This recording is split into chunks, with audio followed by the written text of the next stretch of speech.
Hello, everyone. Welcome to Developing Palates. I'm Aaron Loomis coming to you from the Drew Estate Studio. Today is Jiunn Liu from the Box Press Studio, Seth Geis, and from the Bastani Studio, John McTavish. How you guys doing? Doing well. Well, man, Oh football on no. Monday. I think the golden age of the Packers is behind us at this point, looking at how they're performing tonight. Yeah, Did they have a golden age? Yeah, the Rodgers 90s, golden age. Vince late Lombardi. 90s, late That's 90s. No, Lombardi. but like within Rodgers' era, he only Brett won Favre, Brett one. He only Favre. got one ring, right? Yes, You It's know, not all about the rings yeah, it necessarily, is. you know. Yeah, that's Tom Brady. All right, today. That's an Tom Brady era. sits when he That's plays. pretty impressive. it That's is. that's that's It is. impressive. Today, we are As are the talking Niners. about the Saga Golden Age Yamasá limited edition 2023. The cigar is a Corona Gorda 5 and 5/8 by 47. Comes out of the De Los Reyes factory in the Dominican Republic. Wrapper is Dominican Yamasá. Binder and filler are undisclosed because they want you to focus on the wrapper. Price point is $14. Cigar was released in August of 2023. So with all that out of the way, Jiunn, what was your overall experience like with this cigar? It was overall average. I think I need to check my notes for the other Saga reviews, but every Saga cigar, I always get this like slightly unpleasant like char or like in this scenario, it's like a char and then this like tinny kind of metally mineral kind of a note to it. Um, I I'm not a fan of that note. I mean, it was bearable, so it wasn't like super overwhelming overall for the cigar, but whenever I get those kind of notes, it just automatically makes me think that like it puts me in a mood of like, I'll pass. And this is no different than all the other ones. All right, Seth, what were your thoughts? Yeah, I mean it started out with some like dry hay, leather, tobacco, mineral earth notes, peppery spice. I got this like clay quality, which obviously goes with like that soil, but it just was distinct mostly because I've had some clay in my mouth before as well. Ew. Oh yeah, it's nasty. And then if you cook clay too, if you ever do like soil sample testing when you're Hmm. doing construction work, oh, then you can just smell fucking clay all day. Um, yeah, I mean medium strength and body. It delivered a. Well, I'll get that in the final thoughts because that's going to be a harsh blow that Aaron wants me to keep it there. Yep, John. Well, I should have known going to this based on my experience that Seth wasn't going to like it because the way this works is if there's a Dominican focused blend cigar that I like, Seth will not like it. So I don't know what that means, but that's just how it works.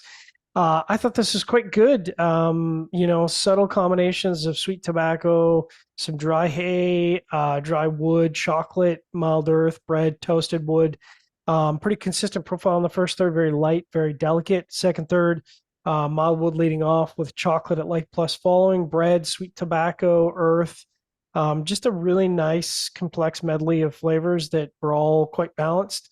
Last third was kind of a big departure. I don't know how many beer drinkers are out there, but I got literally like a smoked doppelbock. So you get that like smoky, almost fishy and then bread, and I was like, what is this? And that was an interesting way to start, but then sort of as it progressed, there's some earth that sort of ended up taking over the profile, which is a bit of a drag because that combination of flavors is not something I've ever had before. And so anyway, construction was nearly perfect. Burn had unevenness, but no touch-ups till the second third where I had a canoe, so I had to do a touch-up. That was the only issue, and then draw was perfect. So good for me. Aaron, what about you? Yeah, for me, this cigar started with toasted cedar, earth, and mild black pepper. Got a light mustiness that joined in a bit later. Second third saw some dry hay and a pine note join in, and then the final third saw the pine move around, settling at the front of the profile. There's some burn issues with a decent amount of offset, and a relight was required. But overall, the cigars had an average flavor profile throughout. The cedar, earth, and black pepper and mustiness were like the core of the first two thirds, and then the pine in the final third really created quite an interesting combination, but not enough to increase the enjoyment level. I like the concept of this with the kind of the vintage wrappers and things like that, but I just didn't find this one to be a winner, but maybe another year's crop will do something different if they also tweak the blend with it. I don't know. We'll have to see what happens. All right, let's get into the scores. We're going to start at the top with John at 6.72. Seth gave it a 6 even. Jiunn gave it a 5.75. I gave it a 5.45. So John had that 6.72 matchup for you. It really does match up well.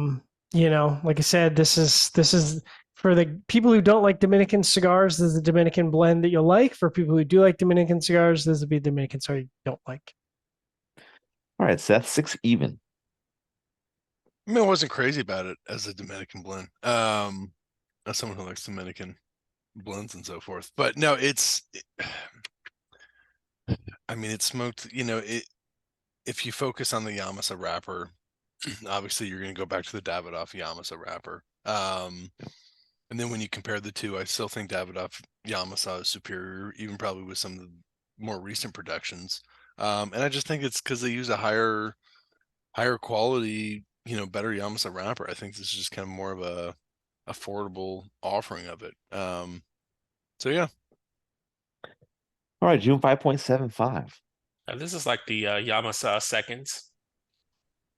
It's like Damn. the I didn't want to go down that road, man, but just kidding. Kind of. said it now, man. Yeah, my 5.45 matches up well. I mean, the average flavor profile throughout, I had some burn issues. Just like there was like a quarter of the wrapper that just didn't want to burn most of the time, and it was just kind of a pain in the ass. So, I don't think that had any real effect on the overall smoking experience. I just didn't have the greatest flavor profile going on. So, any final thoughts from you guys on this one? Well, other than everybody else, this is the best Saga that I've smoked so far, and it's not even close. But based on everyone else's experience, this is about the same as every other Saga. Yep. We got the Salaz and you a got the good Corona, one, man. so we'll see how it goes.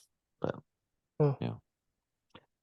All right, wherever you're catching this video, be sure to like and subscribe and check out the full written review on the website, developingpalace.com. Follow us on all the social media channels, and you can catch all of our review recaps on podcasts on iTunes, Google Play, and Podbean. Thank you for tuning in. We will catch you on the next one. Yamasá.